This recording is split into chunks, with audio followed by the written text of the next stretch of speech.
Hi, my name is Gerhard Schwantner and welcome to Selling Power TV. Today we have the pleasure of continuing our conversation with Art Sobczak, who is the author of a wonderful book called Smut Calling. Welcome, Art. Thank you, Gerhard. Pleasure. Can we talk a little bit about overcoming the fear and the potential for rejection that's involved in reaching out to a customer by phone? Certainly. Rejection is something that we all have heard about from the moment that we even think about getting into sales. And you and I both have been doing this a long time, and I realized pretty early that I didn't believe a lot of the things that I actually heard repeated over and over about sales. So there are some myths of sales that I cover in the book, and several of them relate to rejection. So let me go through those with you. The first one is, for every no you get, you're that much closer to a yes. We've heard that repeated over and over. Right.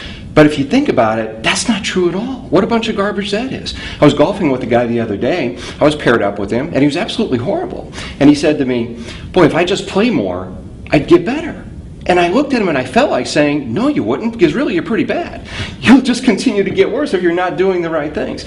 So if we're not doing the right things to get the result that we're really looking for, we're no closer to a yes on that next call. Right. And this guy needs a coach. Yeah, well, he does. He needs to figure out what's the smart way to do this.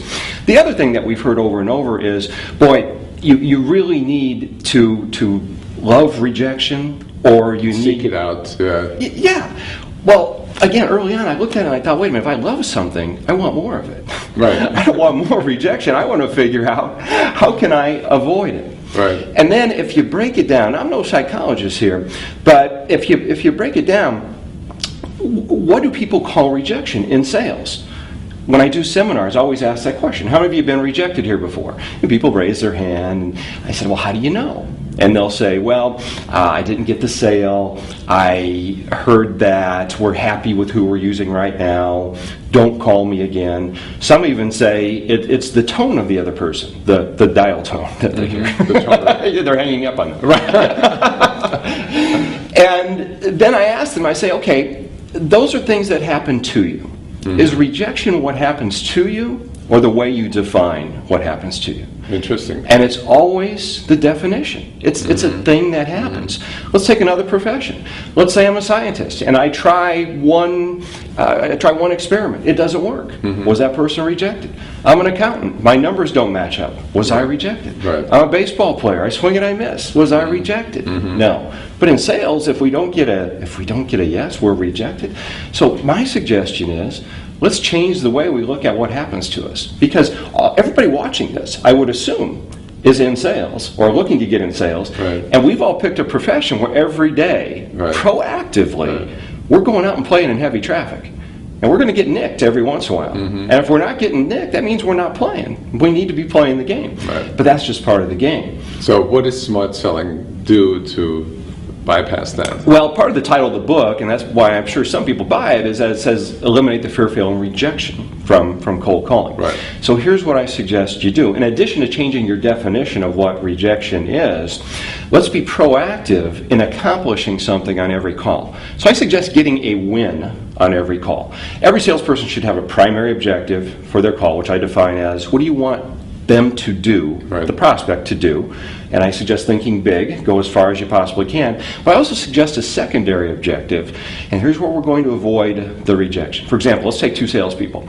Both had exactly the same thing happen on a call. They both got a no. One at the end of the call says, oh man, I got a no, I felt rejected, geez, I'm going to go do email or something. The other person says, well, I got a no, but at least I found out when their contract is going to expire with their existing supplier, and they agreed that I can put them on my email list. So overall, that was a pretty good call. So that was an example of accomplishing something. Now, this does not have to be earth-shattering stuff. It could be as minor as simply asking a particular question. It could be simply leaving them with a good feeling about your company.